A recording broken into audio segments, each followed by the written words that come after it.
It was gloomy land that seemed to hold all winds and clouds and dreams that shun the sun, with bare boughs rattling in the lonesome winds, and the dark woodlands brooding over all, not even lightened by the rare dim sun, which made squat shadows out of men. They called it Cimmeria, land of darkness and deep night. It was so long ago and far away I have forgotten the very name men called me. The axe and flint-tipped spear are like a dream, and hunts and wars are like shadows. I recall only the stillness of that somber land, the clouds that piled forever on the hills, the dimness of the everlasting woods. Cimmeria, land of darkness and the night. The Phoenix on the Sword. Chapter 1. Know, O Prince, that between the years when the oceans drank Atlantis and the gleaming cities, and the years of the rise of the sons of Arius, there was an age undreamed of, when shining kingdoms lay spread across the world like blue mantles beneath the stars. Nemedia, Ophir, Bithynia, Hyperborea, Zamora with its dark-haired women and towers of spider-haunted mystery, Zingara with its chivalry, Koth that bordered on the pastoral lands of Shem, Stygia with its shadow-guarded tombs, Hyrcania, whose riders wore steel and silk and gold. But the proudest kingdom of the world was Aquilonia, reigning supreme in the dreaming west. Hither came Conan, the Cimmerian, black-haired, sullen-eyed, sword in hand, a thief, a reaver, a slayer, with gigantic melancholies and gigantic mirth to tread the jeweled thrones of the earth under his sandaled feet. The Nemedian Chronicles. Over shadowy spires and gleaming towers lay the ghostly darkness and silence that runs before dawn. Into a dim alley, one of a veritable labyrinth of mysterious winding ways, 4 masked figures came hurriedly from a door which a dusky hand furtively opened. They spoke not, but went swiftly into the gloom, cloaks wrapped closely about them. As silently as the ghosts of murdered men, they disappeared in the darkness. Behind them, a sardonic countenance was framed in the partly open door. A pair of evil eyes glittered malevolently in the gloom. "Go into the night, creatures of the night," a voice mocked. "O fools, your doom hounds your heels like a blind dog, and you know it not." The speaker closed the door and bolted it, then turned and went up the corridor, candle in hand. He was a somber giant, whose dusky skin revealed his Stygian blood. He came into an inner chamber, where a tall, lean man in worn velvet lounged like a great lazy cat on a silken couch, sipping wine from a huge golden goblet. "Well, Ascalante," said the Stygian, setting down the candle. "Your dupes have slunk into the streets like rats from their burrows. You work with strange tools." "Tools?" replied Ascalante. "Why, they consider me that. For months now, ever since the rebel force summoned me from the southern desert, I have been living in the very heart of my enemies, hiding by day in this obscure house, skulking through dark alleys and darker corridors at night. And I have accomplished what those rebellious nobles could not. Working through them, and through other agents, many of whom have never seen my face, I have honeycombed the empire with sedition and unrest. In short, I, working in the shadows, have paved the downfall of the king who sits throned in the sun. By Mitra, I was a statesman, before I was an outlaw. And these dupes who deem themselves your masters, they will continue to think that I serve them, until our present task is completed. Who are they to match wits with Ascalante? Volmana, the dwarfish count of Caravan. Gromel, the giant commander of the Black Legion. Dion, the fat baron of Atalis. Rinaldo, the hair-brained minstrel. I am the force which has welded together the steel in each, and by the clay in each, I will crush them when the time comes. But that lies in the future. Tonight, the king dies. "Days ago I saw the Imperial squadrons ride from the city," said the Stygian. "They rode to the frontier which the heathen Picts assail. thanks to the strong liquor which I've smuggled over the borders to madden them. Dion's great wealth made that possible, and Volmana made it possible to dispose of the rest of the Imperial troops which remained in the city. Through his princely kin in Nemedia, it was easy to persuade King Numa to request the presence of Count Trocero of Poitin, Seneschal of Aquilonia, and of course, to do him honor, he'll be accompanied by an Imperial escort, as well as his own troops, and Prospero, King Conan's right-hand man. That leaves only the king's personal bodyguard in the city. I can't tell if this is someone's... No, you can't make that. I corrupted a spendthrift officer of that guard and bribed him to lead his men away from the king's door at midnight. Then, with 16 desperate rogues of mine, we enter the palace by a secret tunnel. After the deed is done, even if the people do not rise to welcome us, Grommel's Black Legion will be sufficient to hold the city and the crown. And Dion thinks that crown will be given to him? Yes. The fat fool claims it by reason of a trace of royal blood. Conan makes a bad mistake in letting men live who still boast descent from the old dynasty, from which he tore the crown of Aquilonia.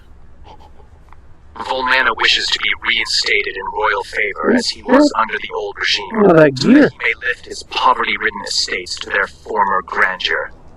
Grommel hates Palantides, commander of the Black Dragons, and desires the command of the whole army with all the stubbornness of the Bossonian. Alone of us all, Rinaldo has no personal ambition. He sees in Conan a red-handed, rough-footed barbarian who came out of the north to plunder a civilized land. He idealizes the king whom Conan killed to get the crown, remembering only that he occasionally patronized the arts, and forgetting the evils of his reign, and he is making the people forget. Already they openly sing the Lament for the King, in which Rinaldo lauds the sainted villain, and denounces Conan as that black-hearted savage from the abyss. Conan laughs, but the people snarl. Why does he hate Conan? Poets always hate those in power. To them, perfection is always just behind the last corner, or beyond the next. They escape the present in dreams of the past and future. Rinaldo is a flaming torch of idealism, rising, as he thinks, to overthrow a tyrant and liberate the people. As for me, well, a few months ago I had lost all ambition but to raid the caravans for the rest of my life. Now old dreams stir. Conan will die. Dion will mount the throne. Then he too will die. One by one, all who oppose me will die. By fire or steel, or those deadly wines you know so well how to brew. Ascalante, king of Aquilonia. How like you the sound of it? The Stygian shrugged his broad shoulders.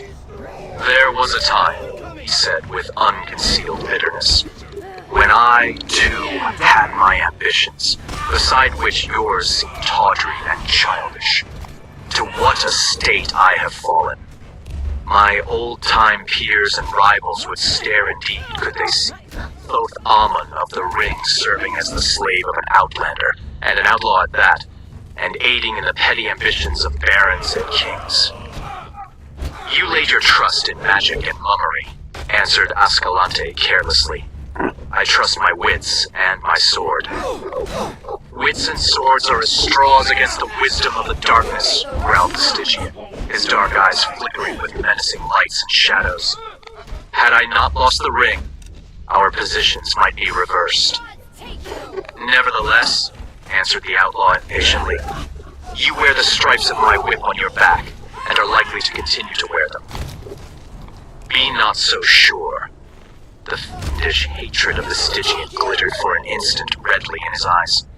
Someday, somehow, I will find the ring again, and when I do, by the serpent fangs of Set, you shall pay. The hot-tempered Aquilonian started up and struck him heavily across the mouth. Thoth reeled back, blood starting from his lips.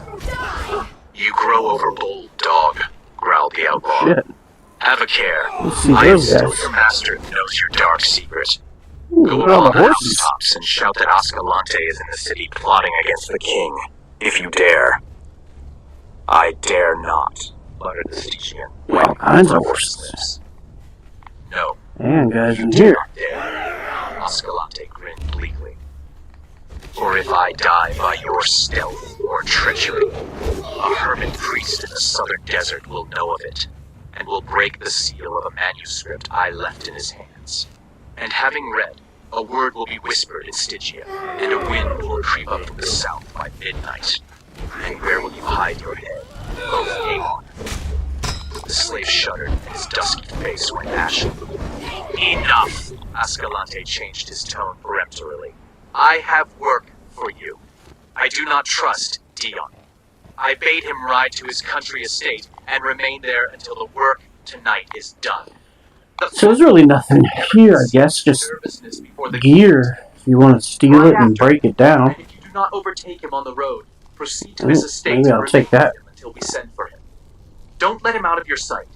He is mazed with fear, and might bolt, might even rush to Conan in a panic and reveal the whole plot, hoping thus to save his own hide. Go. The slave bowed, hiding the hate in his eyes, and did as he was bidden. Ascalante turned again to his wine. So, I don't remember the crown grove being this hot. Like, or maybe it's the armor I'm wearing. Chapter 2. When I was a fighting man, the kettle drums they beat. Oh, this is new, too? Oh yeah, it's all plains here. But now I am a great horses king. And... The people hound my track with poison. I'm gonna fight all these, I'll just fight one. At my back. The road of kings. The room was large and ornate, with rich tapestries on the polished walls, deep rugs on the ivory floor, and with the lofty ceiling adorned with intricate carvings and silver scroll work. Behind an ivory gold inlaid writing table sat a man whose broad shoulders. This is like the rhinos who get stuck underneath them. Those luxuriant surroundings. He seemed more a part of the sun and winds and high places of the outlands. His slightest movement spoke of steel spring muscles knit to a keen brain with the coordination of a born fighting man. There was nothing deliberate or measured in his actions. Either he was perfectly at rest, still as a bronze statue, or else he was in motion, not with the jerky quickness of over-tense nerves. Oh, right, because I'm over level 60. Blurred the sight. So, in this server, if you're over level... I don't know what level it stops at, but I think what happens is every couple levels, you'll get a new point. And I think you can max out every attribute if you wanted. Now, he laid down the golden stylus with which he had been laboriously scrawling on waxed papyrus, rested his chin on his fist, and fixed his smoldering blue eyes enviously on the man who stood before him.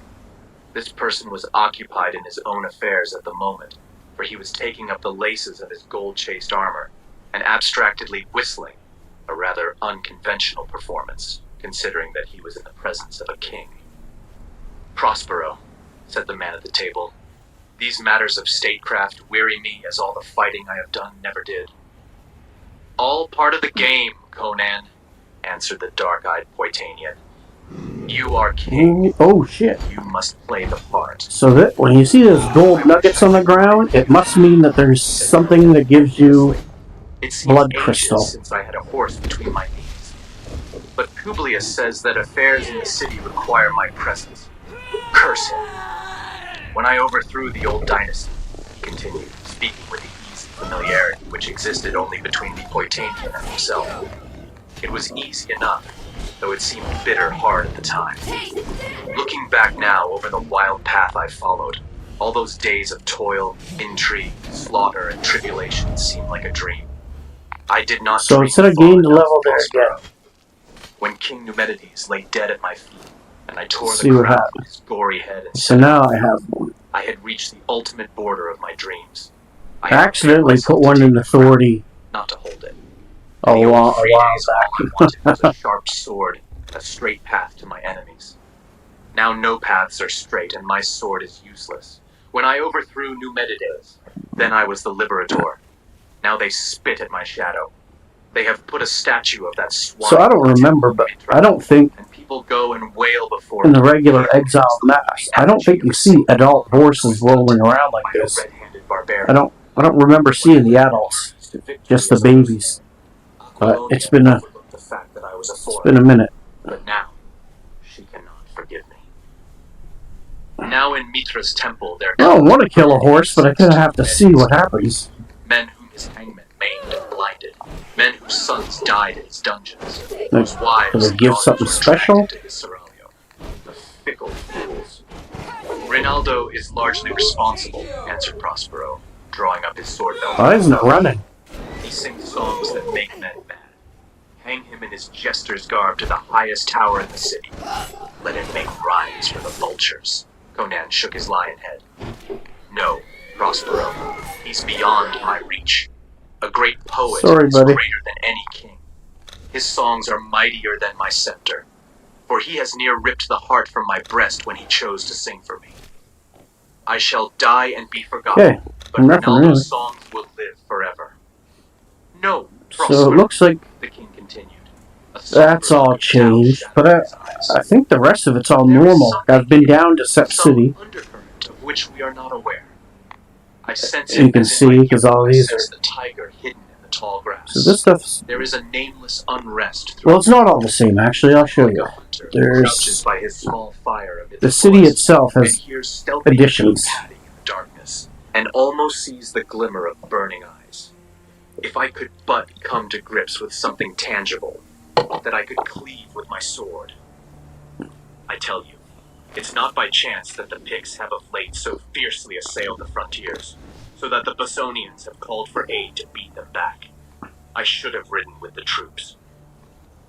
Publius feared a plot to trap and slay you beyond the frontier, replied Prospero, smoothing his silken surcoat over his shining mail, and admiring his tall, lithe figure in a silver mirror. That's why he urged you to remain in the city. These doubts are born of your barbarian instincts. Oh, and just for anybody that might watch this, if you're wondering, this is on Old Gamers, Never Die, Exiled Lands. So it's not going to say the Grim, it's going to say Exiled Lands, but I'm pretty sure you have to join a Discord because there is a password on the server, so you can't just get in. But if you look up Old Gamers Never Die and chat with them, yeah, that's how I found it. So I was watching one of his live streams and I chit-chatted and he gave me the go-ahead to join the Discord, so... Prospero scanned the map.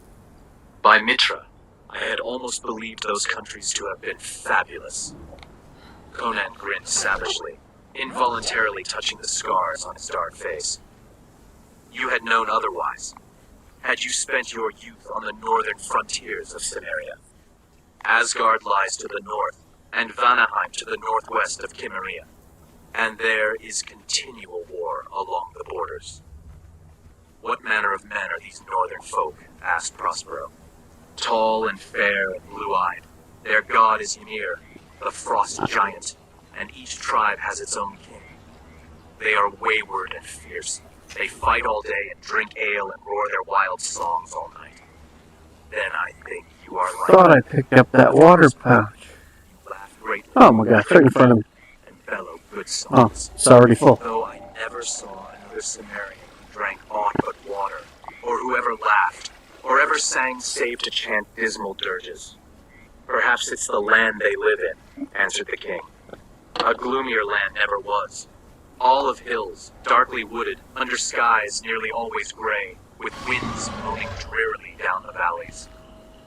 Little wonder men grow moody there, quoth Prospero, with a shrug of his shoulders, thinking of the smiling... Oh, there's a base. Lazy rivers of Poitin, Aquilonia's southernmost province.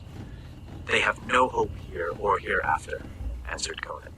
Their gods are Crom and his dark Whose race, base is this? who Let's see. rule over a sunless place of everlasting mist, which is the world of the dead. Mithra, Doesn't say. the ways of the Azure. I used to think it said whose base it was if you touched the door. Grinned Prospero. What was that? The dark hills of Cimmeria are far behind you, and now I go. I'll Yes. quaff a goblet of white I guess not. Court. Good, grunted the king. But kiss Numa's dancing girls Hey, for buddy. yourself only, lest you involve the states. His gusty laughter followed Prospero Oh. out of the chamber. Chapter 3. Under the caverned pyramids, great Set coils asleep. Among the shadows of the tombs, his dusky people creep. I speak the word from the hidden gulfs that never knew the sun. Send me a servant for my hate, O scaled and shining one. The sun was setting, etching the green and hazy blue of the forest in brief gold. The waning beams glinted on the thick golden chain which Dion of Attalus twisted continually in his pudgy hand as he sat in the flaming riot of blossoms and flower trees which was his garden. He shifted his fat body. So this all looks pretty much the same, but when you come over here, it's a bit different. He sat within a circular grove of slender trees, whose interlapping branches cast a thick shade over him.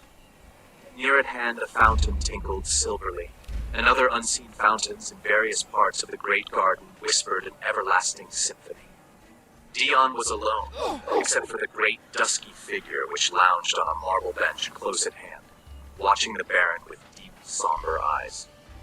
Dion gave little thought to Thoth Amon. He vaguely knew that he was a slave in whom Ascalante reposed much trust, but like so many rich men, Dion paid scant heed to men below his own station in life. "You need not be so nervous," said Thoth. "The plot cannot fail. Ascalante can make mistakes as well as another," snapped Dion. So, yeah, some of these you can come in, and as far as I know, grinned the Stygian savagely. you could build in here, or at least pace a "What bedroll. talk is this?" peevishly returned Dion, with only half a mind on the conversation.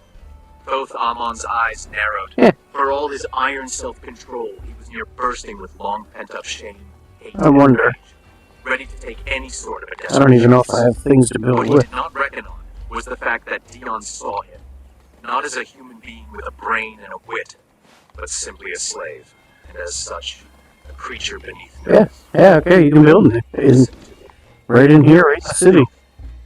You will be king, but you will know the mind of Ascalante.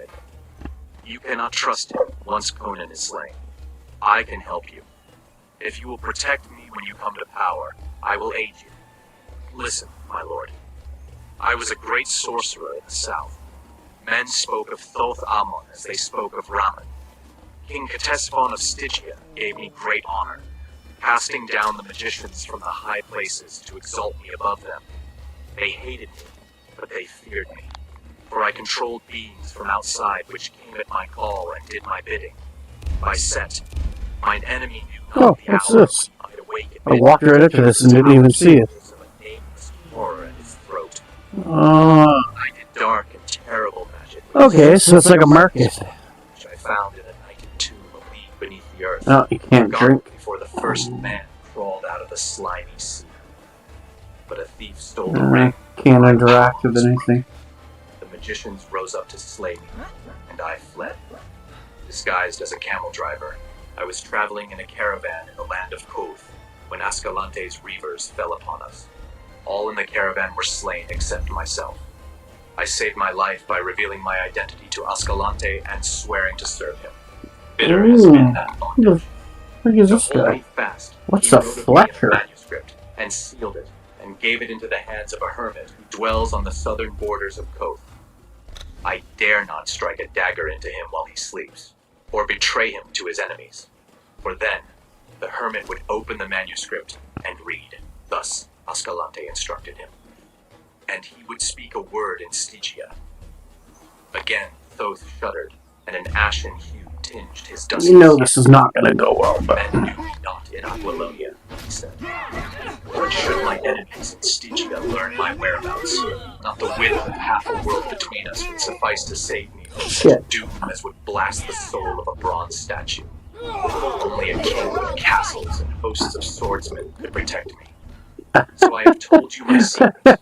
I get it out just in time for the last hit. I can aid you with Alright, my wisdom, so and you can protect me. I did bring Someday I will find the ring. Ring? some stuff in case I found something interesting like Thoth this. had underestimated the man's So let's, utter egoism. Oh, Dion that's had not Raz. been listening to the slave's I didn't even words. notice where I was. Completely engrossed Oh wait, in actually you can build in himself. here, so But the final words stirred a ripple in his I sinister could probably eyes. just build right here. He repeated. That makes me Yeah. remember. Yeah, I can. How convenient. I had it from a Shemitish thief who swore he stole it from a wizard far to the south, and that it would bring me luck. I paid him enough, Mitra knows. By the gods, I need all the luck I Actually, you know, with Volman and Ascalante dragging I'm gonna me to their give bloody plots. I'll see to the that ring. bullshit. Thoth sprang So I up, want you to blood keep your mounting gruel. darkly to his face, while his eyes get back flamed here. with the stunned fury of a man who I suddenly don't know. realizes the full I can't really remember how long it takes. stupidity. Dion never heeded him, lifting a secret lid in the marble seat. Okay, it's gonna take a while. We're gonna keep going. Gewgaws of various kinds, barbaric charms, bits of bones, pieces of tawdry jewelry, luck pieces and conjures which the man's superstitious nature had prompted him to collect. Ah, here it is. He triumphantly lifted a ring of curious make. It was of a metal-like copper, and was made in the form of a scaled serpent, coiled in 3 loops, with its tail in its mouth. Its eyes were yellow gems which glittered balefully. Thothamon cried out as if he had been struck, and Dion wheeled and Since things are his different, face suddenly bloodless. and it's been a while, I'm going to His huge, dusky place a hands marker right where stretched we're like at, talons. so I don't lose The ring! myself. By Set, the ring! He shrieked. We'll use My that. ring! Stolen from me! Steel glittered in the Stygian's hand, and with a heave of his great dusky shoulders, he drove the dagger into the Baron's fat body. Dion's high, thin squeal broke in a strangled gurgle. What you doing back here, buddy? Hiding in the bushes? A fool to the end, he died in mad terror, not knowing why. Flinging aside the crumpled corpse, already forgetful of it, Thoth grasped the ring in both hands, his dark eyes blazing with a fearful avidness. My ring, he whispered in terrible exultation. My power. How long he crouched over the baleful thing, motionless as a statue, drinking the evil aura of it into his dark soul. Not even the Stygian knew. When he shook himself from his wonder if anything changed over here towards the mine. Where it had been questing. The moon was rising, casting long shadows across the I mean, it looks the same to me. at the foot of which sprawled the darker shadow which had been the Lord of Atalis. No more, Ascalante. No more. Seems like the Indian city's a bit bigger than it used to be. Red as a vampire's. Maybe not. I don't know. Stooping, he cupped a handful of congealing blood from the sluggish pool in which his victim sprawled, and rubbed it in the copper serpent's eyes better until the yellow sparks were covered by a crimson. I just started this server yesterday. Mystic serpent, he chanted in a I wanted to blind your eyes to the moonlight and open them just on darker explore a gulfs. bit. What do you see, O serpent So I of didn't Set? really Whom do you call craft too much, as you can see by my little, Call him to me, O serpent of Set. whatever you call that base. Stroking the scales with a peculiar circular motion of his fingers, a motion which always carried the fingers back to their starting place. His voice sank still lower as he whispered dark names and grisly incantations forgotten the world over save in the grim hinterlands of dark Stygia, where monstrous shapes move in the dusk of the tombs. There was a movement in the air about him, such a swirl as is made in water when some creature rises to the surface. A nameless, freezing wind blew on him briefly, as if from an opened door. Thoth felt a presence at his back, but he did not look about. He kept his eyes fixed on the moonlit space of marble, on which a tenuous shadow hovered. As he continued his whispered incantations, this shadow grew in size and clarity, until it stood out distinct and horrific. Its outline was not unlike that of a gigantic baboon, but no such baboon ever walked the earth, not even in Stygia. Still, Thoth did not look, but drawing from his girdle a sandal of his master, always carried in the dim hope that he might be able to put it to such use, he cast it behind him. So it says I gained a level again. Let's see. Yeah, so it must be like every second or third level you get another point. So maybe this server's like, I don't know, 300, 600 max level? Who knows? Thoth saw the horror lower its misshapen head and take the scent like some hideous hound. Anyway, I'm gonna stop. I'm just gonna kind of explore. I'm gonna stop was gone like a wind in Grabbing the trees. stuff.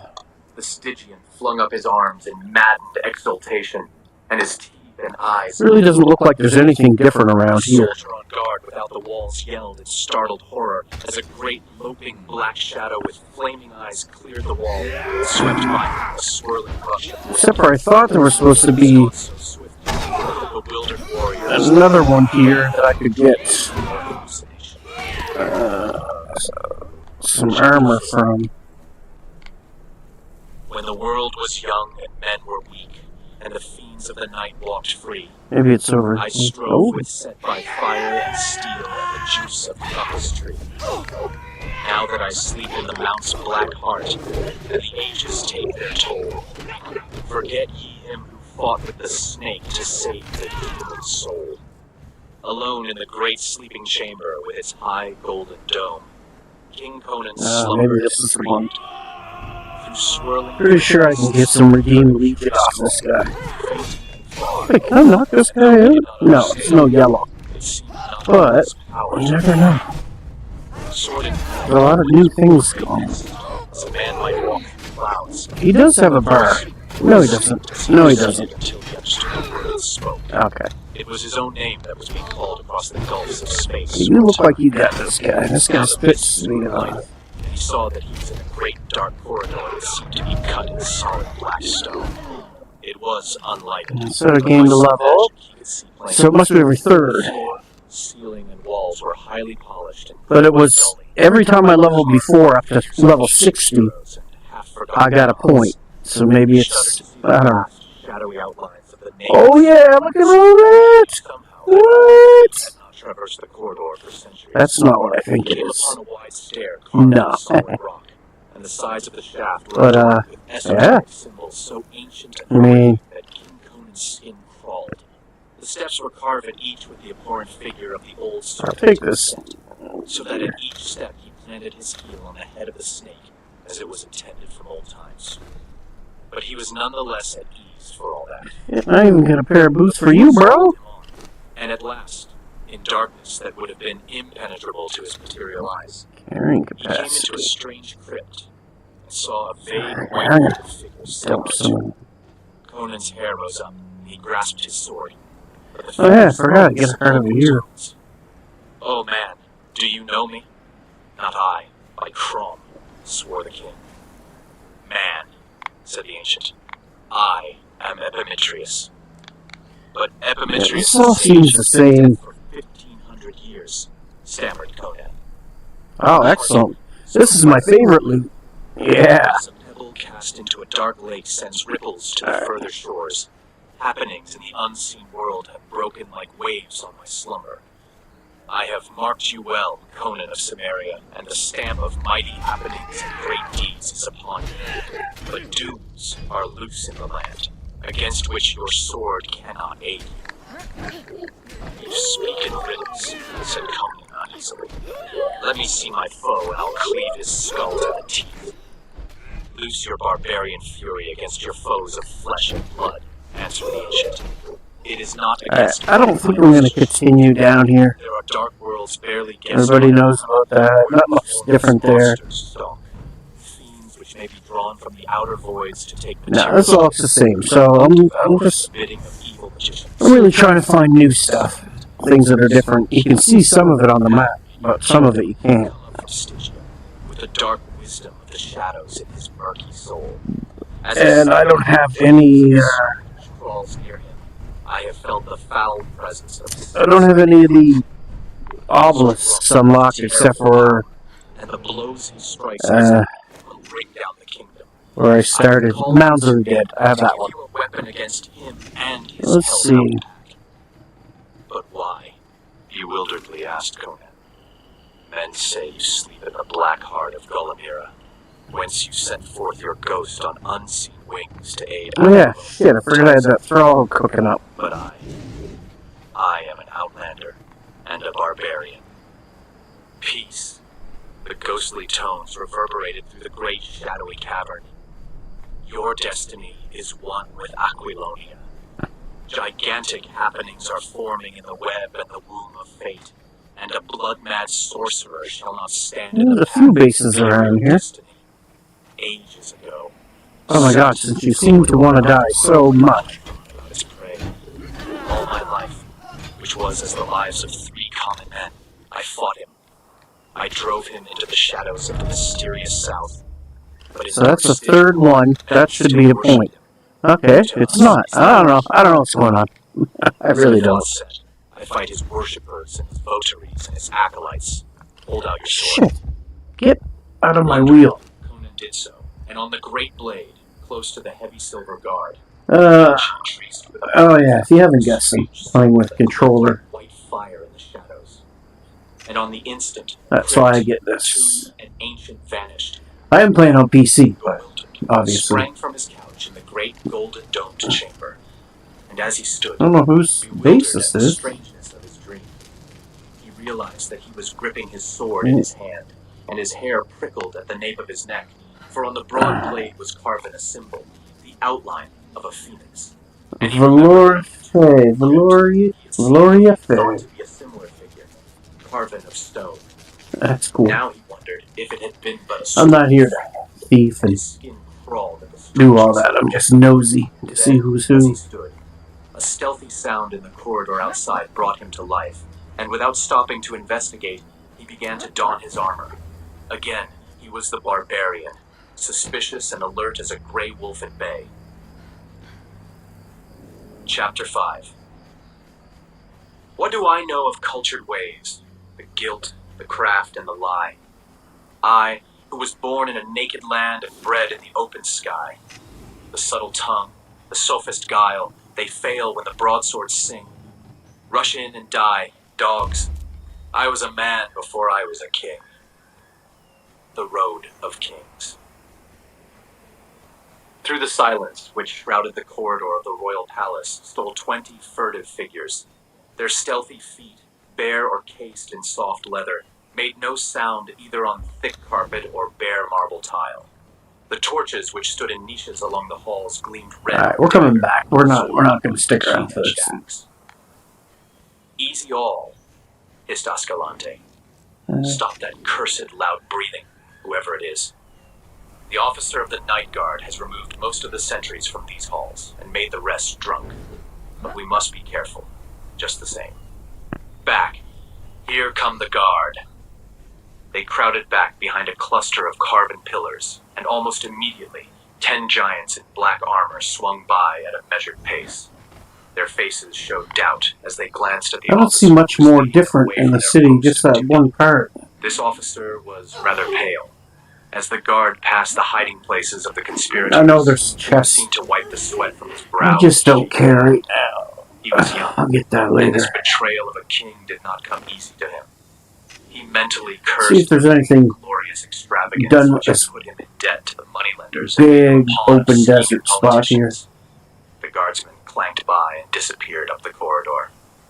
Good, grinned Ascalante. Conan sleeps unguarded. Haste. If they catch us killing him, we're undone. But few men will espouse the cause of a dead king. Aye, haste, cried Ronaldo, his blue eyes matching the gleam of the sword he swung above his head. My blade is thirsty. I hear the gathering of the vultures. On.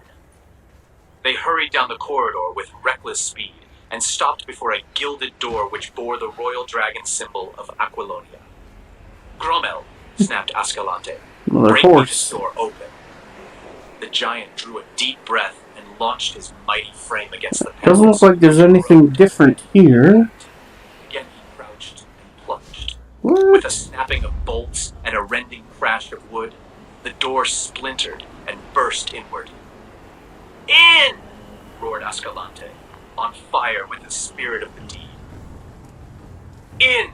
Yelled Ronaldo. Death to the tyrant. Yeah, this looks all the same. They stopped short. Conan faced them, not a naked man roused, mazed, and unarmed out of deep sleep to be butchered like a sheep, but a I wonder if there's anyone on who would send me through hardly armored, and with his long sword a macro. I can't even find a map. The tableau held. The 4 rebel I really want to see down south in the jungles, or well, I guess it's east in this map. the sight of the the north jungle, giant not the standing south. sword in hand in the middle of the candle-lighted chamber. In that instant, Ascalante beheld, on a small This is table all the near the same. royal couch, the silver scepter and the Might as slender well get gold this one circlet here. which was the crown of Aquilonia, and the sight maddened him with desire. "In, rogues!" yelled the outlaw. "He is 1 to 20, and he has no helmet." True. There had been lack of time to don the heavy plumed casque, or to lace in place the side plates of the cuirass. Nor was there now time to snatch the great shield from the wall. Still, Conan was better protected than any of his foes except Volmana and Grommel, who were... This all looks... No, this looks the The same. king glared, puzzled as to their identity. Ascalante he did Some not blue know. mist up He could there. not see through the closed visors of the That's armored all good. conspirators, and Ronaldo had pulled his slouch cap down above his eyes. But there was no time for Let's cut surmise. across to With a figure out yell that what's rang to the here. roof, the killers flooded into the room. Grommel first. In the other game, you can't go from here to here. You gotta go through that tunnel. I wonder Disemboweling thrust. Conan if sprang there's to anything meet him, different. and So all this his is tigerish strength went into the arm that swung the sword. where the In pocket a whistling is. arc, the great blade flashed Oh, through let's the see air what's and up. crashed on the Bosonian's helmet. Blade and casque shivered together, and Grommel rolled lifeless on the floor. Conan bounded back, still gripping the broken hilt. "Grommel!" he spat, his eyes blazing in amazement, as the shattered helmet disclosed the shattered head. Then the rest of the pack were upon him. A dagger point raked along his ribs between breastplate and backplate. A sword edge flashed before his eyes. He flung aside the dagger wielder with his left arm and smashed his broken hilt like a cestus into the swordsman's temple. The man's brain spattered in his face. "Watch the door, 5 of you!" screamed Escalante, dancing about the edge of the singing steel whirlpool, for he feared that Conan might smash through their midst and escape.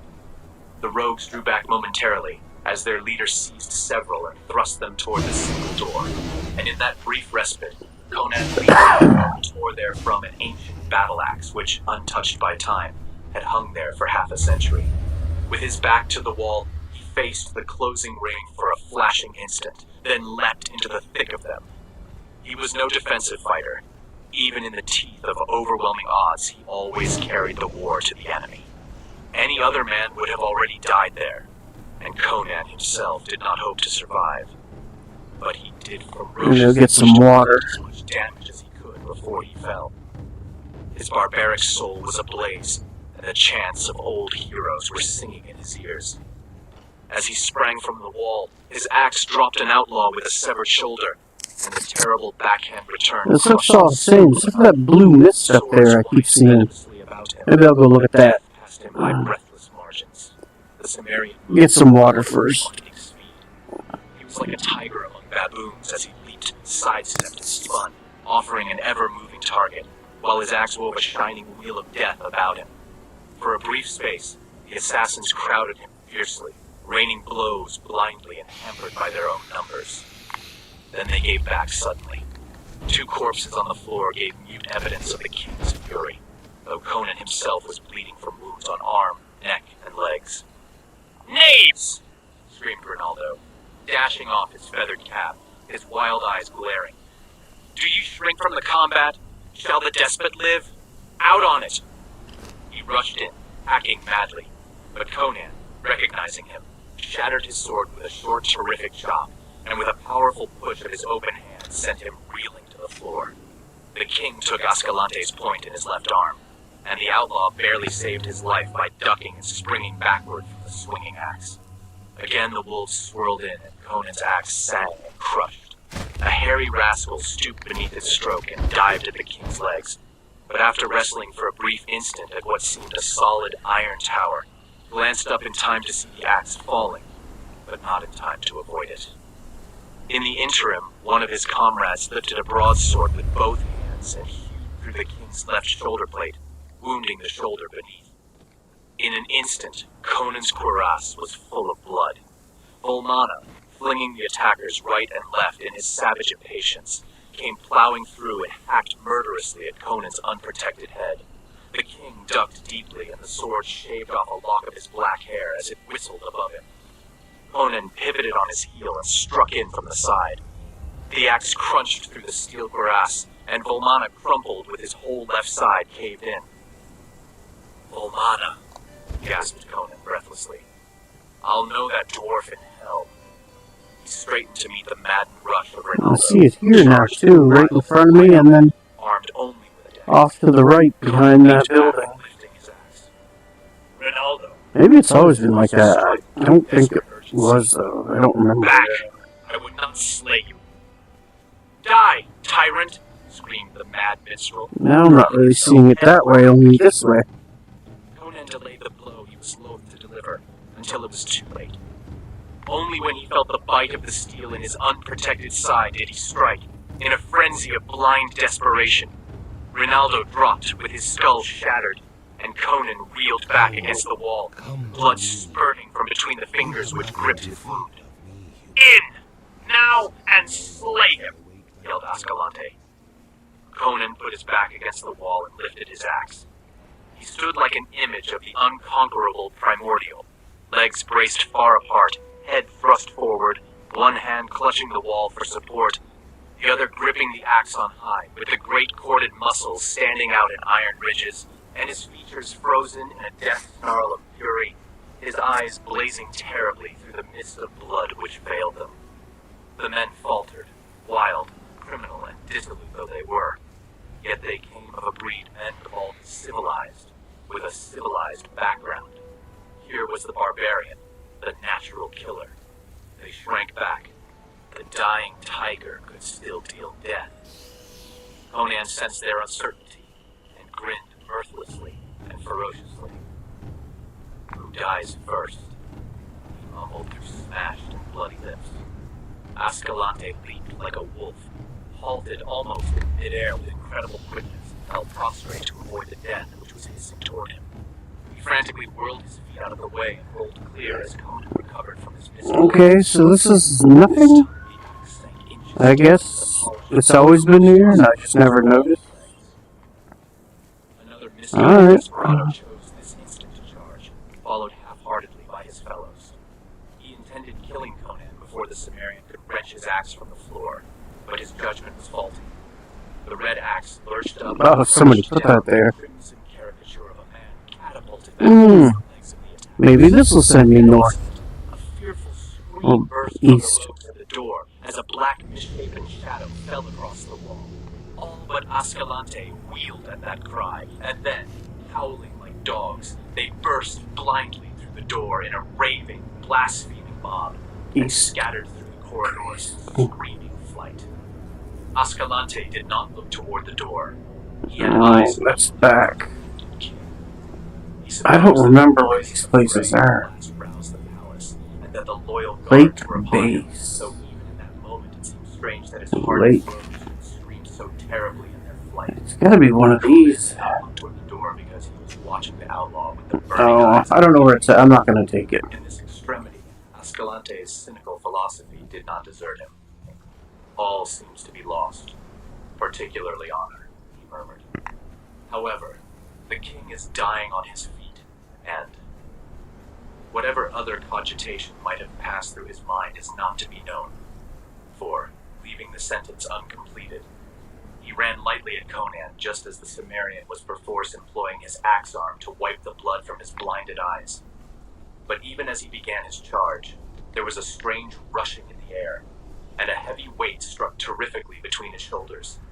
He was dashed headlong, and great talons sank agonizingly in his flesh. Writhing desperately beneath his attacker, he twisted his head about and stared into the face of nightmare and angels. Upon him crouched a great black thing which he knew was born in no sane nor human world. Its slavering black fangs were near his throat, and the glare of its yellow eyes shriveled his lips like the wind shrivels young corn. The hideousness of its face transcended mere bestiality. It might have been the face of an ancient evil mummy, quickened with body and light. Those abhorrent features, the outlaw's dilated eyes, Well, that's different. the shadow and the madness that enveloped him, a faint and terrible resemblance to the slave Thoth. And were all the wolves there? I don't remember this ever being here. Sufficient philosophy deserted him, and with a ghastly cry, he gave up the ghost before before those slavering fangs clutched him. Devil's Squat, yeah. Shaking the blood drops from This his eyes. Stonehenge looking shit was never here before. At first he thought it was a great flag, which stood above Ascalante's distorted body. Then, as his sight cleared, he saw that it was neither a hound nor a baboon. Level 8, whoa. Moving up in the world. What's that? Oh, it's a book. That had behind it all the desperate power of his electrified nerves. The flying weapon glanced singing from the slanting skull that should have crushed, and the king was hurled halfway across the chamber by the impact of the giant body. The slavering jaws closed on the arm. Conan flung up to guard his throat, but the monster made no effort to secure a death grip. Over his mangled arm it glared. So I gained 2 more levels, so I don't know. So I got 1 out of it. Which stared from the dead eyes of Ascalante. Conan felt his soul shrivel and begin to be drawn out of his body, to drown in the yellow wells of cosmic horror which glimmered spectrally in the formless chaos that was growing about him and engulfing all life and sanity. Those eyes grew and became gigantic, and in them it's different, but I don't know the reason for it. All the abysmal, blasphemous horrors that lurk in the Where outer are we? darkness of formless voids. The wrong way. He opened his bloody lips to shriek his hate and loathing. I'm interested to see what's here, and of course, But the all up in here, and then all up. a frenzied fury akin to Oh, I hope there's something here too. Well, let's figure it out. Heedless of the agony of his torn arm, dragging the monster bodily with him, and his outflung hand struck something his dazed fighting brain recognized as the hilt of his broken sword. Instinctively, he gripped it and struck with all the power of nerve and thew, as a man stabs with a dagger. The broken blade sank deep, and Conan's arm was released as the abhorrent mouth gaped as in agony. The king was hurled violently aside, and lifting himself on one hand, he saw, as one mazed, the terrible convulsions of the monster from which thick blood was gushing through the great wound his broken blade had torn. And as he watched, its struggles ceased, and it lay jerking spasmodically, staring upward with its grisly, dead eyes. Conan blinked and shook the blood from his own eyes. It seemed to him that the thing was melting, disintegrating into a slimy, unstable mass. Then, a medley of voices reached his ears, and the room was thronged with the finally roused people of the court. Knights, peers, ladies, men-at-arms, counselors, all babbling and shouting and getting in one another's way. The black dragons were on hand, wild with rage, swearing and ruffling, with their hands on their hilts and foreign oaths in their teeth. Of the young officer of the door guard, nothing was seen, nor was he found then or later, though earnestly sought after. "Roben, Volmana, Rinaldo," exclaimed Publius, the High Counselor, wringing his fat hands among the corpses. "Black Wait, that's not the. Someone shall dance for this. Call the guard. Has that always been like that? The guard is here, you old fool." Cavalierly snapped Tides, commander of the Black Dragons, forgetting Publius's rank. I mean, I know these places have been here, but were they on high cliff like that before? To bind the king's wounds. He's like to bleed to death. Yes, yes, cried Publius, who was a man of plans rather than action. Okay, yeah. We must bind his wounds. Send for every leech of the court. Oh my lord, what a black shame in the city. Are you entirely slain? "Wine," gasped the king from the couch where they had laid him. They put a goblet to his bloody lips, and he drank like a man half dead of thirst. "Good," he grunted, falling back. Slaying his curse. Yeah, Desert Watch, I remember. They had stanched the flow of blood, I and the see the name. vitality of the barbarian was asserting itself. "See first to the dagger wound in my side," he bade the court physicians. "Rinaldo wrote me a deathly song there, and key was the style. Why am I not hearing these guys? Long ago, given Publius. No good can come of poets. Who is this?" Nervously Oh touched shit, what is going on? "By it," ejaculated the commander. "It is Ascalante, once Count of Thume. That was, What devil's work brought him up from his almost a bit desert of death. Why does he stare so?" whispered Publius, drawing away, his own eyes wide and a peculiar prickling among the short hairs at the back of his fat neck. The others fell silent as they gazed at the dead outlaw. Had you seen what he and I saw? Well, I think every time they kill someone, they drop all their armor. As if they're playing. As if they were like a player, not an NPC. I want that. Only the bare floor. Actually, I want all of it. He swore. The things melted back into the foul. I'm not gonna bother up there. The king is delirious, whispered a noble. Conan heard and swore with barbaric oaths. Yeah, so they must drop all their armor. And to me, he concluded wrathfully, I am safe. It was like a cross between a Stygian mummy and a baboon. It came through the door, and Ascalante's robes fled before it. It slew Ascalante, who was about to run me through. Then it came upon me, and I slew it. How I know not, for my axe glanced from it as from a rock. But I think that the sage Epimetrius had a hand in it. Mark, how he names Epimetrius, dead for 1,500 years, they whispered to each other. By Ymir, thundered the king. This night I talked with Epimetrius. He called to me in my dreams, and I walked down a black stone corridor carved with old gods to a stone stair on the steps of which were the outlines of Set, until I came to a crypt, and a tomb with a phoenix carved on it. In Mitra's name, Lord King, be silent. It was the high priest of Mitra who cried out, and his countenance was ashen. Conan threw up his head like a lion tossing back its mane, and his voice was thick with the growl of the angry lion. Am I a slave to shut my mouth at your command? Nay, nay, my lord. The high priest was trembling, but not through fear of the royal wrath. I meant no offense. He bent his head close to the king and spoke in a whisper that carried only to Conan's ears. My lord, this is a matter beyond human understanding. Wait, those weren't there before. Of the priestcraft, know of the black stone corridor carved in the black heart of Mount Golamira by unknown hands, or of the phoenix. These huts outside, I do not remember them. 1,500 years ago, and since that time, no living man has entered it. For his chosen priests, after placing the sage in the crypt, blocked up the outer entrance of the corridor so that no man could find it. And today, not even the high priests know where it is. Only by word of mouth, handed down by the high priests to the chosen few, and jealously guarded, does the inner circle of Mitra's acolytes know of the resting place of Epimetrius in the black heart of Golamira. It is one of the mysteries on which Mitra's cult stands. I cannot say by what magic Epimetrius brought me to him, answered Conan, but I talked with him, and he made a mark on my sword. Why that mark made it deadly to demons, or what magic lay behind the mark, I know not. But though the blade broke on Grommel's helmet, yet the fragment was long enough to kill the horror. Well, I can't help you, buddy. Let me see your sword. Wait, why is this bag on the ground? Something just died. Or broke. Fell to his knees. Mitra, guard us against the power. Well, I mean, so it's gonna go to waste. Get off that. The king has indeed talked with Epimetrius this night. There on the sword, it is the secret. Oh, great.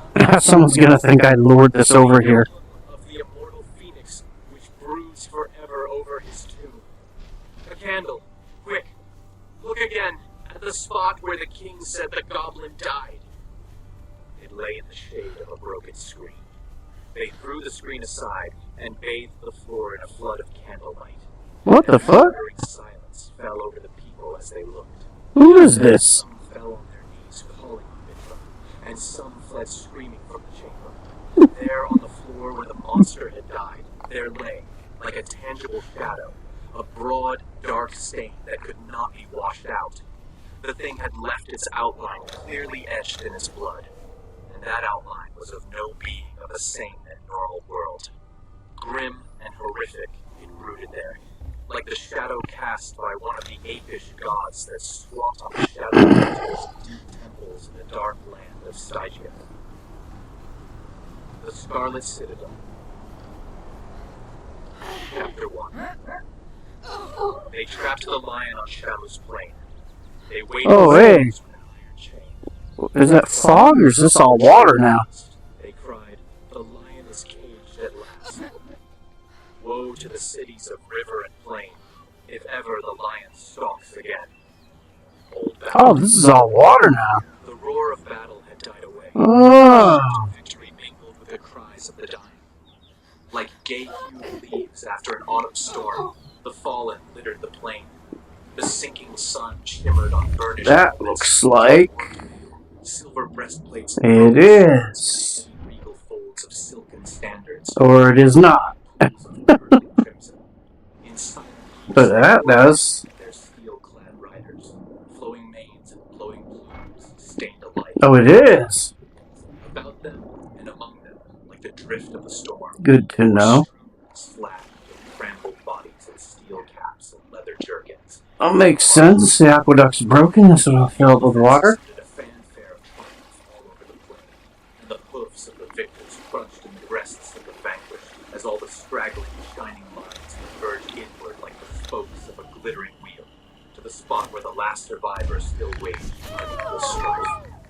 That day, Conan, king of Aquilonia, had seen the thick of his chivalry cut to pieces, smashed and hammered to bits, and swept. The only other person on the sword. With 5,000 knights, he had crossed the southeastern border of Aquilonia and ridden into the grassy meadowlands of Ophir to find his former ally, King Amalrus of Ophir, drawn up against him with the hosts of Strabonus. More water.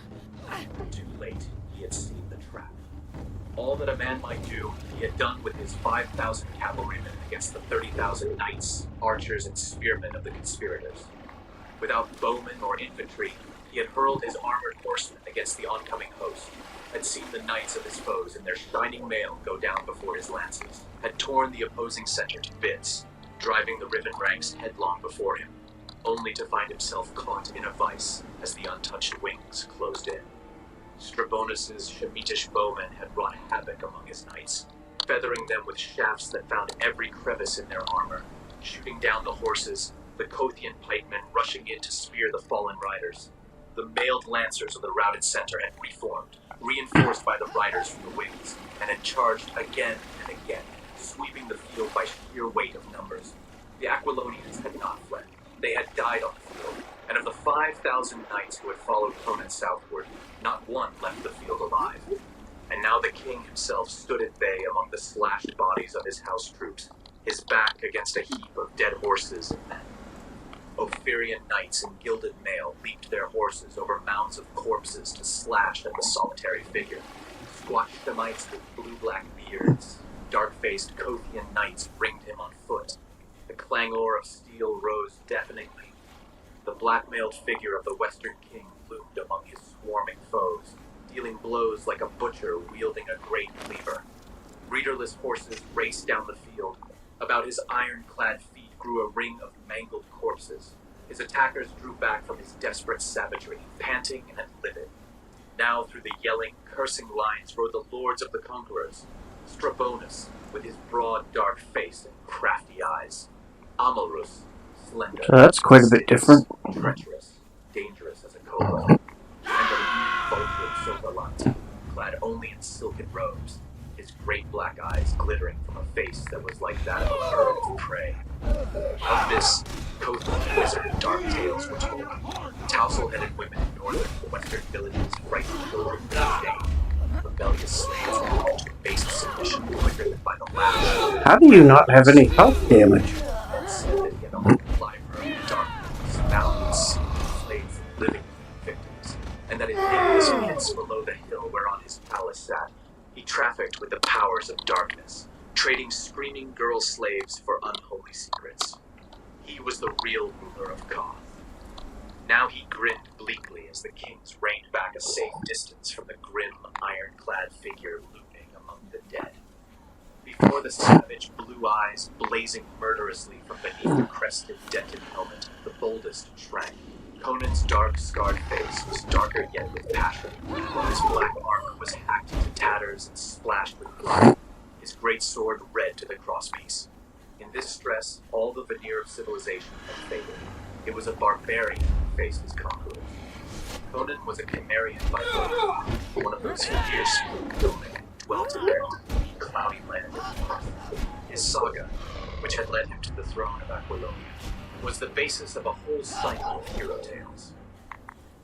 So now, the kings kept their distance, and Strabonus called on his Shemitish archers to loose their arrows at his foe from a distance. His captains had fallen like ripe grain before the Cimmerian's broadsword, and Strabonus, penurious of his knights as of his coins, was frothing with fury. But Sotha shook his head. Take him alive. Easy to say, snarled Strabonus, uneasy lest in some way the black-mailed giant might hew a path to them through the spears. Who can take a man-eating tiger alive? By Ishtar! His heel is on the necks of my finest swordsmen. It took 7 years and stacks of gold to train each. There they lie. So much kite's meat. Arrows, I say. Again, nay, snapped Sotha, swinging down from his horse. He laughed coldly. Have you not learned by this time that my brain is mightier than any sword? He passed through the lines of the pikemen, and the giants in their steel caps and mailed brigandines shrank back fearfully, lest they so much Brute! Police plus 5 strength. He stepped over the corpses and came face to face with the grim king. The hosts watched in tense silence. This is new. This isn't the same. The black-armored figure loomed in terrible menace over the lean, silk-robed shape. Oh, Autumn leaves here before. I offer you life, Conan, said Sotha, a cruel mirth bubbling at the back of his voice. Like, right to here looks the same. Well, except for those trees over there. Backed by iron muscles and ferocious feet, the great sword swung in a stroke meant to shear Sotha's lean torso in half. But even as the hosts cried out, the wizard stepped in, too quick for the eye to follow, and apparently this here, Conan's left forearm. From the ridged muscles it's the same, but the trees are different. The whistling blade veered from its arc, and the mailed Giant giant ridge crashed line. to lie motionless. Sotha laughed silently. Take him up and fear not. The lion's fangs are drawn. The king's right hand gazed in awe. Let's see some new stuff. Conan lay stiffly like a dead man, but his eyes glared up at them, wide open, and blazing with helpless fury. What have you done to him? Asked Amalrus uneasily. Sotha displayed a broad ring of curious design on his finger. He pressed his fingers together, and on the inner side of the ring, a tiny steel fang darted out like a snake's tongue. It is What's that? juice of the purple lotus, which grows Oh, in that's... the haunted never mind. swamps of southern Stygia. I don't know where that's coming from. Its touch produces temporary paralysis. Put him in chains and lay him in a chariot. The sun sets, and it is time we were on the road for Korshemish. Strabonus turned to his general Arbanus. We return to Korshemish with the wounded. Only a troop of the royal cavalry will accompany us. That must be... Your yep. orders are to march at dawn to the Aquilonian border and invest the city of Shamar. The Ophirians will supply you with food along the march. We will rejoin you as soon as possible with reinforcements. So the host, with its steel-sheathed knights, its Daleth Island looks the same. expected to camp in the meadowlands near the battlefield. And through the starry night, the two kings and the sorcerer who was greater than any king rode to the capital of Strabonus in the midst of the glittering palace troop, and accompanied by a long line of chariots loaded with the wounded. In one of these chariots lay Conan, king of Aquilonia, weighted with chains, the tang of defeat in his mouth, the blind fury of a trapped tiger in his soul. The poison which had frozen his mighty limbs to helplessness had not paralyzed his brain. As the chariot in which he lay rumbled over the meadowlands, his mind revolved maddeningly about his defeat. Amalrus had sent an emissary imploring aid against Strabonus, who, he said, was ravaging his western domain. Which Do I have any... No. and the vast southern kingdom of Koth. He asked only 1,000 horsemen and the presence of Conan to hearten his demoralized subjects. Conan now mentally blasphemed. In his generosity, he had come with 5 times the number the treacherous monarch had asked. In good faith, he had ridden into Ophir and had been confronted by the supposed rivals allied against him. It spoke significantly of his prowess that they had brought up a whole host to trap him and his 5,000. A red cloud veiled his vision. His veins swelled with fury, and in his temples a pulse throbbed maddeningly. In all his life, he had never known greater and more helpless wrath. In swift-moving scenes, the pageant of his life passed fleetingly before his mental eye, a panorama wherein moved shadowy figures which were himself in many guises and conditions. A skin-clad barbarian, a mercenary swordsman in horned helmet and scale-mail corslet, a corsair in a dragon-prowed galley that trailed a crimson wake of blood and pillage along southern coasts, a captain of hosts in burnished steel on a rearing black charger, a king on a golden throne with a lion banner flowing above, and throngs of gay-hued courtiers and ladies on their knees. Always the jouncing and rumbling of the chariot brought his thoughts back to revolve with maddening monotony about the treachery of Amos and the sorcery of Sota. The veins nearly burst in his temples, and cries of the wounded in the chariots filled him with ferocious satisfaction. Before midnight, they crossed the Ophirian. Oh, higher stacks. As far as I remember, these only stack to 100. Towers overawed by the grim scarlet citadel that, at a distance, was like a splash of bright blood in the sky.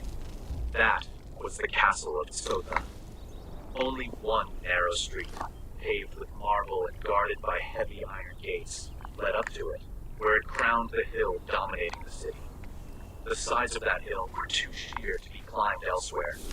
From the walls of the city, it wasn't different. Down the broad white streets of the city, on minareted mosques, shops, temples, mansions, and markets. One could look down, too, on the palaces So, and broad gardens, high-walled, luxurious riots of fruit trees and blossoms, oh shit. through which artificial streams grew and silvery fountains rippled incessantly. Overall rooted the citadel, like a condor stooping above its No, I just took a hit there. on its own dark I didn't lose any. The mighty Oh. gates between the huge towers of the outer wall clanged open, and the king rode into his capital between lines of glittering spearmen, while 50 trumpets pealed salute. But no throng swarmed the white-paved streets to fling roses before the conqueror's hoofs. Scribonus had raced ahead of news of the battle, and the people, just rousing to the occupations of the day, gaped to see their king returning with a small retinue, and were in doubt as to whether it portended victory or defeat. Conan, life sluggishly moving in his veins again, Okay. his neck from the chariot floor to view the wonders of this city which men called the Queen of the South. He had Okay. marched someday through these golden-chased gates at the head of his steel-clad squadrons, with the great lion banner flowing over his helmeted head. No, this is definitely new. He entered in chains, stripped of his armor, Not new, and thrown different. like a captive slave on the bronze floor of his conqueror's chariot. A wayward, devilish mirth of mockery rose above his fury. But to the nervous soldiers who drove the chariot, his laughter sounded like the muttering of a rousing lion.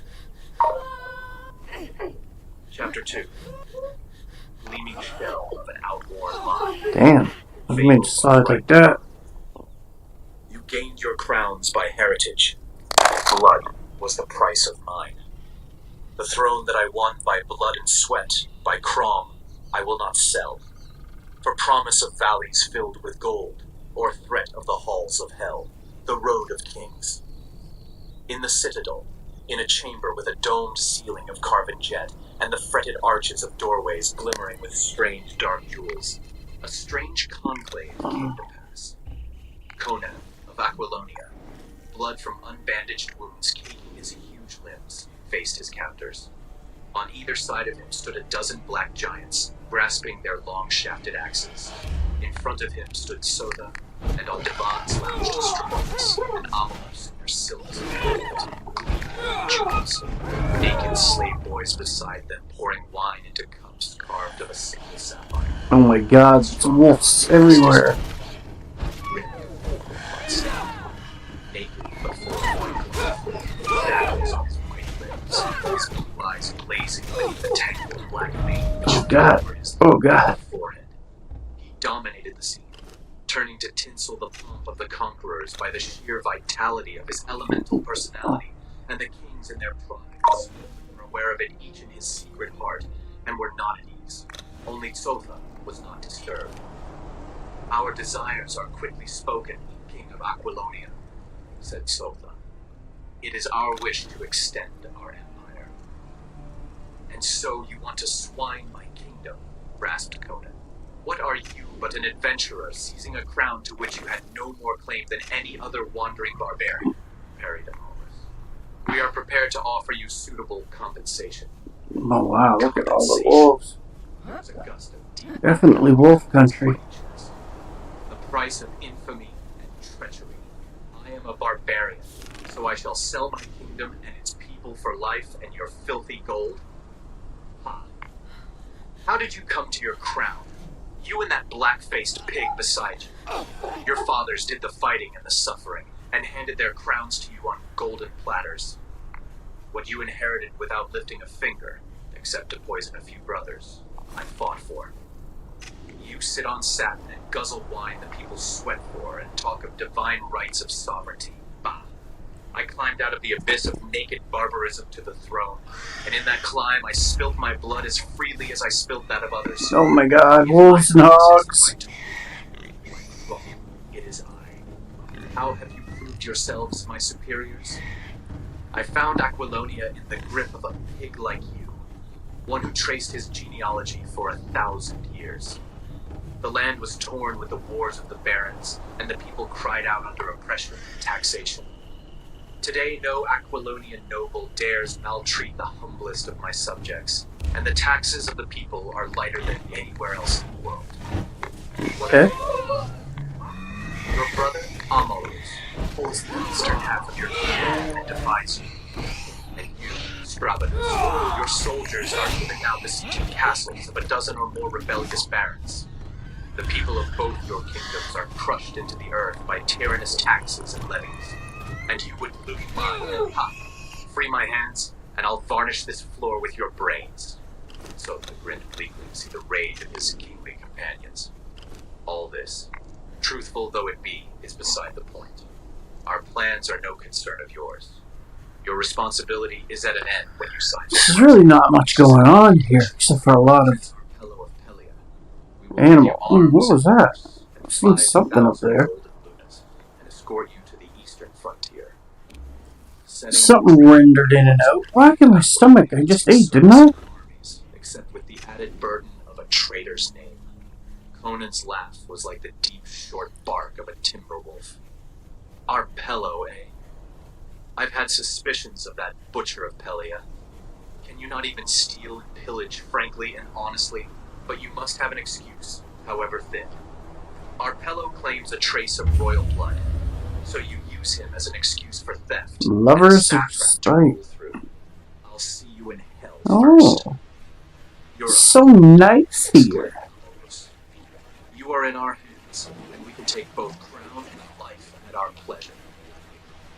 Conan's I thought I answer seen was something up kingly here. nor dignified, but I could have sworn something sort of disappeared out of render as soon as I came out. As soon as I looked over.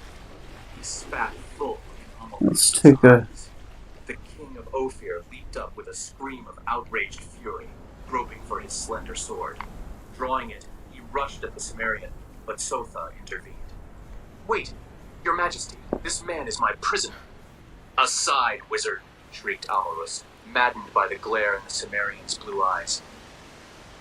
Back, I say, roared Tsotha, roused to awesome wrath. His lean hand came from his wide sleeve and cast a shower of dust into the Ophirian's contorted face. Oh, wait a minute. Amalrus cried out and staggered back. I didn't do what any good adventurer would do. Check behind a waterfall.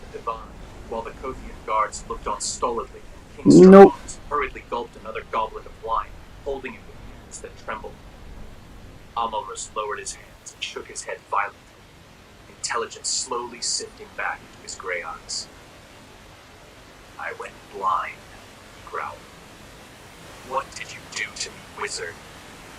Merely a gesture to convince you who was the real master. Uh-oh. Uh-oh. The mask of his Oh, maybe. revealing that Oh, what luck. Strabanus has learned his lesson. So lucky. It was was but a dust I found in a Stygian tomb which I flung into your eyes. If I brush out their sight again, I will leave you to grope in darkness for the rest of your life. Amalrus shrugged his shoulders, smiled whimsically, and reached for a goblet, dissembling his fear and fury. A polished diplomat, he was quick to regain his poise. Sotha turned to Conan, who had stood imperturbably during the episode. At the wizard's gesture, the blacks laid hold of their prisoner and marched him behind Sotha, who led the way out of the chamber through an arched doorway into a winding corridor, whose floor was of many mosaics, whose walls were inlaid with gold tissue and silver chasing, and from whose fretted arched ceiling swung golden censers, filling the corridor with dreamy, perfumed clouds. They turned down a smaller corridor, done in jet and black jade, gloomy and awful, which ended at a brass door, over whose arch a human skull grinned horrifically. At this door stood a figure, dangling a bunch of beads. So cool. Grisly tales were whispered. Maiden's Rest. For torture took the place of normal human passions. The brass door led onto a narrow stair that seemed to wind down into the very bowels of the hill on which the citadel stood. Down these stairs went the band, to halt at last at an iron door, the strength of which seemed There's gonna be something at the top of this. It did not open on outer air. Yet it was built Seems like it wants to be climbed. Shukeli opened it, and as he swung back the ponderous portal, Conan noted the evident uneasiness among the black giants who guarded him. Nor did Shukeli seem altogether devoid of nervousness as he peered into the darkness beyond. Inside the great door there was a second Oh, look at all this alum. steel bars. It was fastened by an ingenious bolt which had no lock and could be worked only from the outside. This bolt shot back, the grills slid into the wall. They passed through, into a broad corridor, the floor, walls, and arched ceiling of which seemed to be cut out of solid stone. Conan knew he was far underground, even below the hill itself. The darkness pressed in on the guardsmen's torches like a sentient, animate thing. They made the king fast to a ring in the stone wall. Above his head, in a niche in the wall, they placed a torch, so that he stood in a dim semicircle of light. The blacks were anxious to be gone. They muttered among themselves, and cast fearful glances at the darkness. Sotha motioned them out, and they filed... There's gotta be something to these. As if fearing that the darkness might take tangible form and spring upon their backs. Sotha turned toward Conan, and the king noticed uneasily that the wizard's eyes shone in the semi-darkness, and that his teeth much resembled the fangs of a wolf, gleaming whitely in the shadows. And What the fuck is that? Barbarian, mocked the sorcerer. Oh, buddy. I must ride to Shamar and the siege. In 10 days, I will be in your palace in Tamar with my warriors. What word from you shall I say to your women before I flay their dainty skins for scrolls whereon to chronicle the triumphs of Sotha Lanti? Conan answered with a searing Cimmerian curse that would have burst the eardrums of an ordinary man, and Sotha laughed thinly and withdrew. Conan had a glimpse of his vulture-like... What up, bitch? Bars as he slid home. Yeah, if you're gonna kill me, The outer door it's gotta be away from where you spawn. Oh my, what? Fireball? Through the halls of hell. Across his path, grim shadows fell with many of them was shaped. Monsters with dripping jaws agape. The darkness shuddered, screamed and yelled when the lion stalked through the halls of hell.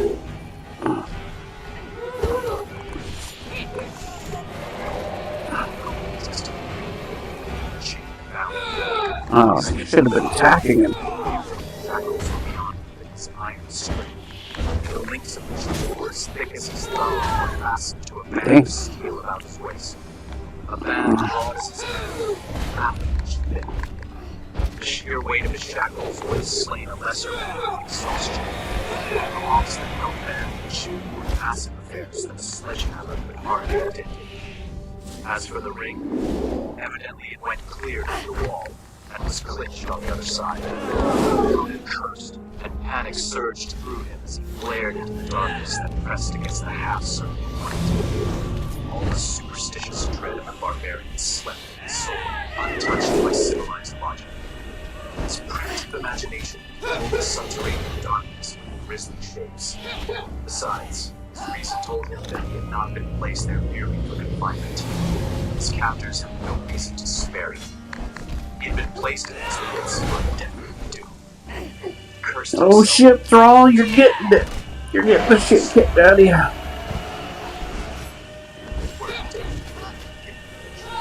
His reply was the same. He would not sell his subjects, and yet it had been no good in anyone's gain but his own that he had seized the kingdom originally. Thus, subtly does the instinct of sovereign responsibility enter a red-handed fire sometimes. Conan thought of so. Maybe this guy was turned into a beast. Maybe he was one of the lovers, because the lovers respite down there, huh? Maybe someone turned him into a beast. Or her. It could be a her. You just don't know. It's a nobody now. Oh, damn. Stripped of their delicacy, white as ivory, I'll save you! burst a yell so frightful and inhuman its What's all would have this? stared in horror to Okay. from a human throat. I definitely know what that is. And brought back his own situation vividly. Okay. He glared fiercely Schematics out fragment. and thought of the grisly tales he Fish had heard of hook. Sotha's necromantic cruelty. And it was with Oh, those go in a furnace. You can use them to... Right. Anyway, I'm taking it all. named in shuddering legendary, the tunnels and dungeons wherein Sotha performed horrible experiments with beings human, bestial, and, it was whispered, demoniac, tampering blasphemously with the naked basic elements of life itself. Rumor said that the mad poet Rinaldo had visited these pits and been shown horrors by the wizard, that the nameless monstrosities of which he hinted in his awful poem, The Song of the Pit, were no mere fantasies of a disordered brain. No, not here, except for this. He crashed to dust beneath Conan's battle axe on the night the king had fought for his life with the assassins. The mad poet led to I guess that's it. but the shuddersome words of that grisly song still rang in the king's ears as he stood there in his chairs. Even with the thought, the Cimmerian was frozen by a soft rustling sound, blood freezing in its implication. He tensed in an attitude. Oh, I got two mold parts. Its intensity. Icy. Very nice. It was the unmistakable sound of pliant scales slithering softly over stone. Cold sweat beaded his skin, as beyond the ring of dim light he saw a vague and I guess it's up this way now. even in its Well, indistinctness. all this stuff is... Oh, wait, look at all this stuff. What's that? What's all that? Oh, wait, that's still in... Slowly, Well, I need the north obelisk anyway.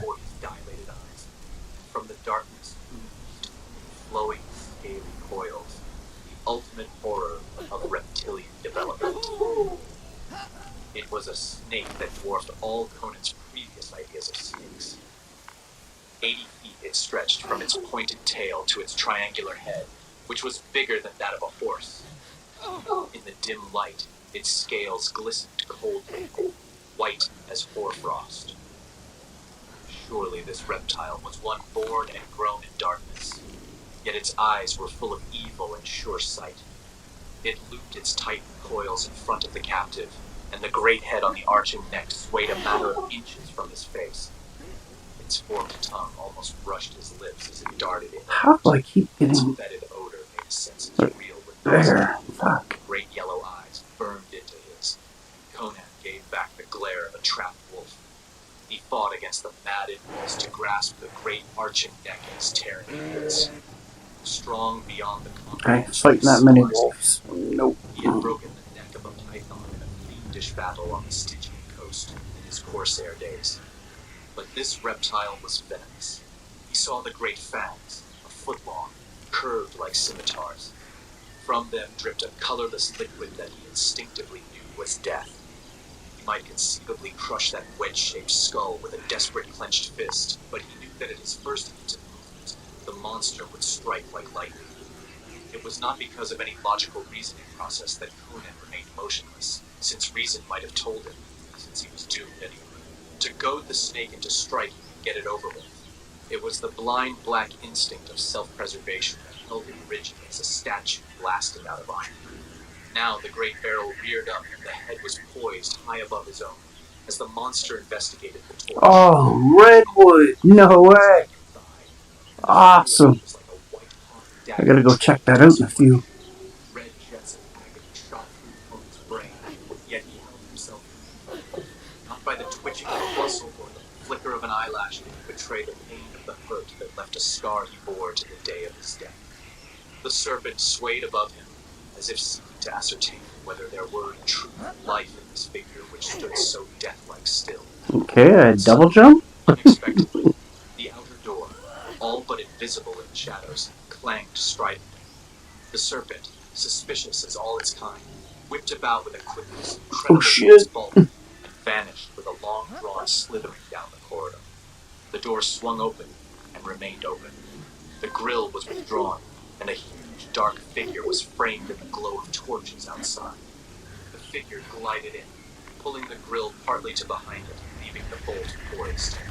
As it moved into the light of the torch over Conan's head, the king saw that it was a gigantic black man, stark naked, bearing in one hand a huge sword, and the other a bunch of keys. Oh, you fucker. The black spoke with Right in the eye. He had learned the jargon. Kush, long have I wished to meet you, Amra. The black gave Conan the name Amra, the lion, by which the Cimmerian had been known to the Kushites in his piratical days. The slave's woolly skull split in an animal-like grin, showing white tusks, but his eyes glinted redly in the torchlight. I have dared much for this meeting. Look, the keys to your chains.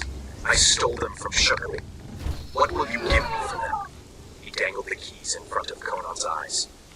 10,000 golden lunas, answered the king quickly, new hope surging fiercely in his breast. Not enough, cried the black, a ferocious exultation shining on his ebon countenance. Not enough for the risks I take. Sotha's pets might come out of the dark and eat me, and if Shukeli finds out I stole his keys, he'll hang me up by my... Well, what will you give me? 15,000 lunas and a palace in Poitin, offered the king. The black yelled and stamped in a frenzy of barbaric gratification. More, he cried. Offer me more. What will you give me? You black dog! A red mist of fury swept across Conan's eyes. Were I free, I'd give you a broken back. Did Shukali send you here to mock me? Shukali knows nothing of my coming, white man, answered the black, craning his thick neck to peer into Conan's savage eyes. I know you from of old, since the days when I was a chief among a free people, before the Stygians took me and sold me to the north. Do you not remember the sack of Abambi, when your sea wolves swarmed in? Before the palace of King Ajaga, you slew a chief, and a chief fled from you. It was my brother who died. It was I who fled. I demand of you a blood price, Amra. Free me, and I'll pay you your weight in gold pieces, growled Conan. The red eyes glittered, the white teeth flashed wolfishly in the torchlight. Aye, you white dog, you are like all your race, but to a black man, gold can never pay for blood. The price I ask is your head. The last word was a maniacal shriek that sent the echoes shivering. Conan tensed, unconsciously straining against his shackles in his abhorrence of dying like a sheep. Then he was frozen by a greater horror. Over the black's shoulder he saw a vague, horrific form swaying in the darkness. Sotha will never know, laughed the black fiendishly, too engrossed in his gloating triumph to take heed of anything else, too drunk with hate to know that death swayed behind his shoulder. He will not come into the vaults until the demons have torn your bones from their chains. I will have your head, Amra. He braced his knotted legs like ebon columns and swung up the massive sword in both hands, his great black muscles rolling and cracking in the torchlight. And at that instant, the titanic shadow behind him darted down and out, and the wedge-shaped head smote with an impact that re-echoed down the tunnels. Not a sound came thick, blubbery lips that flew wide in fleeting agony. With the thud of the stroke, Conan saw the life go out of the wide black eyes with the suddenness of a candle blown out. The blow knocked the great black body clear across. Why do I keep going that way? Like I'm trying to go this way. And no matter how hard I try, I end up going the other way. Splintering of bones came plainly to Conan's ears. Then, something made his heart beat madly. The sword and the keys had flown from the black's hands to crash and jangle on the stone, and the keys lay almost at the king's feet. He tried to bend to them, but the chain was too short, almost suffocated by the mad pounding of his heart. He slipped one foot from his sandal and gripped them with his toes. Drawing his foot up, he grasped them fiercely, barely stifling the yell of ferocious exultation that rose instinctively to his lips. An instant's fumbling with the huge locks, and he was free. He caught up the fallen sword and glared about. Only empty darkness met his eyes, into which the serpent had dragged a mangled object that only faintly resembled a human body. Conan turned to the open door. A few quick strides brought him to the threshold.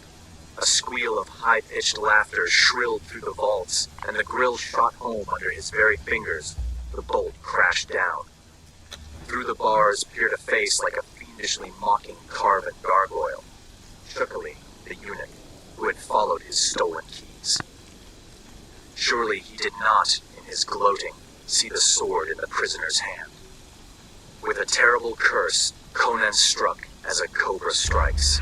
The great blade hissed between the bars, and Shookeli's laughter broke in a death scream.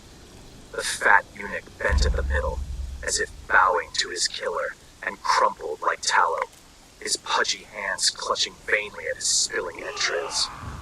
Conan snarled in savage satisfaction, but he was still a prisoner. His keys were futile against the bolt which could be worked only from the outside. His experienced touch told him the bars were hard as the sword. An attempt to hew his way to freedom would only splinter his one weapon.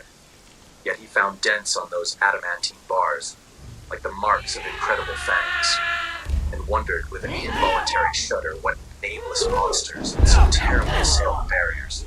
Regardless, there was but one thing for him to do, and that was to seek some other outlet. Taking the torch from the niche, he set off down the corridor, sword in hand. He saw no sign of the serpent or its victim, only a great smear of blood on the stone floor. Darkness stalked on noiseless feet about him, scarcely driven back by his flickering torch. On either hand he saw dark openings, but he kept to May as well get an underwater mask. Careful, lest he fall into some pit. And suddenly, he heard the sound of a woman weeping piteously. Another of Sotha's victims, he thought, cursing the wizard anew, and turning aside, he could follow the sound down a smaller tunnel, dank and damp. The weeping grew nearer as he advanced, and lifting his torch, he made out a vague shape in the shadows. Stepping closer, he halted in sudden horror at the amorphic bulk which sprawled before him. Its unstable outline somewhat suggested an octopus, but its malformed tentacles were too short for its size, and its substance was a quaking, jelly-like stuff which made him physically sick to look at. From among this loathsome, gelid mass reared up a frog-like head, and he was frozen with nauseated horror to realize that the sound of weeping was coming from those obscene, blubbery lips.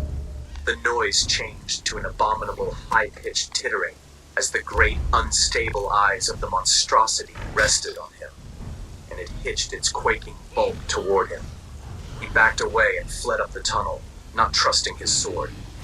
The creature might be composed of terrestrial matter, but it shook his very soul to look upon it, and he doubted the power of man-made weapons to harm it. For a short distance, he heard it flopping and floundering after him, screaming with horrible laughter. The unmistakably human note in its mirth almost staggered his reason. It was exactly such laughter as he had heard bubble obscenely from the fat lips of the salacious women of Shadowzar, city of wickedness, when captive girls were stripped naked on a public auction block. By what hellish arts had Sotha brought this unnatural being into life? Conan felt vaguely that he had looked on blasphemy against the eternal laws of nature. He ran toward the main corridor. But before he reached it, he crossed a sort of small square chamber where two tunnels crossed. As he reached this chamber, he was flashingly aware of some small, squat bulk on the floor ahead of him. Then, before he could check his flight or swerve aside, his foot struck something yielding that squalled shrilly, and he was precipitated headlong, the torch flying from his hand and being extinguished as it struck the stone floor. Half stunned by his fall, Conan rose and groped in the darkness. His sense of direction was confused, and he was unable to decide in which direction lay the main corridor. He did not look for the torch, as he had no means of rekindling it. His groping hands found the openings of the tunnels, and he chose one at random. How long he traversed it in utter darkness, he never knew. But suddenly his barbarian's instinct of near peril halted him short. He had the same feeling he had had when standing on the brink of great precipices in the darkness. Dropping to all fours, he edged forward, and presently his outflung hand encountered the edge of a well, into which the tunnel floor dropped abruptly. As far down as he could reach, the sides fell away sheerly, dank and slimy to his touch. Ready to fight He another stretched out box? an arm in the darkness and could barely touch the opposite edge with the point of his sword. He could leap across it then, but there was no point in that. He had taken the wrong tunnel, and the main corridor lay somewhere behind him. Even as he thought this, he felt a faint movement of air. A shadowy wind, rising from the well, stirred his black mane. Conan's skin crawled. He tried to tell himself that this well connected somehow with the outer world, but his instincts told him it was a thing unnatural.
fight.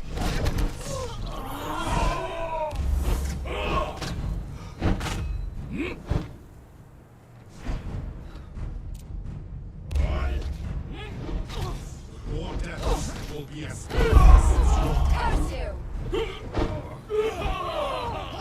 You picked the wrong fight. Die! crops possibles. Die outside. Taste death!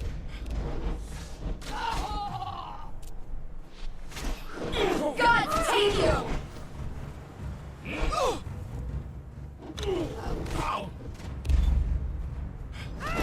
Ow.